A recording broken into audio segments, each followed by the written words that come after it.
ଦେଖିବା ଗୋଟେ ବସ୍ତୁ v1 ବେଗରେ କିଛି ଦୂରତା ଅତିକ୍ରମ କଲା, ଏ ରୁ ବି କି ଗଲା, ଗୋଟେ ସ୍ଥାନରୁ ଆଉ ଗୋଟେ ସ୍ଥାନ ଗଲା, ପୁଣି ସେ v2 ବେଗରେ ଫେରିଲା, ଏ କୁ ଫେରିଲା।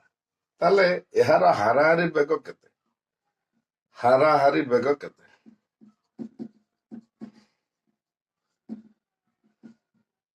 ତେଣୁ ଏଇଭଳି ପ୍ରଶ୍ନ ପଡେ ସଡ଼କ ସୁରକ୍ଷା ଚାପ୍ଟର। ତ ହାରାହାରି ବେଗର ଫର୍ମୁଲା ଆମେ କଣ ଜାଣିଛୁ? ହାରାହାରି ବେଗ ସମାନେ ମୋଟ ଦୂରତା ବ୍ୟକ୍ତ ମୋଟ ସମୟ ହେଲା। ତ ମୋଟ ଦୂରତା ଏଠି ଧରାଯାଉ ଏ ଟୁ ବି ଏସ୍ ଦୂରତା ଅତିକ୍ରମ କଲା, ପୁଣି ବି ଟୁ ଏସ୍ ଦୂରତା ଅତିକ୍ରମ କଲା, ତାହେଲେ ମୋଟ ଦୂରତା ହେଲା s plus s two s by ମୋଟ ସମୟ। ଏସ୍ ଦୂରତାକୁ v1 ବେଗରେ ଯେତେବେଳେ ଏ ରୁ ବି ରେ ଯାଇ ପହଞ୍ଚିଲା, ସମୟ ଲାଗିଲା କେତେ? ନା ଏସ୍ ବାଇ v1।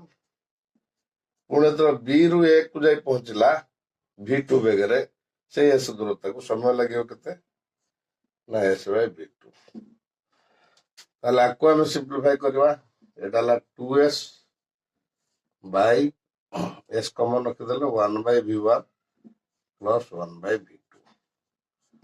एस काटिदवा, ताले एटा हला 2 बाई एटा को आमे सॉल्व कले v1 plus v2 by v1 into v2।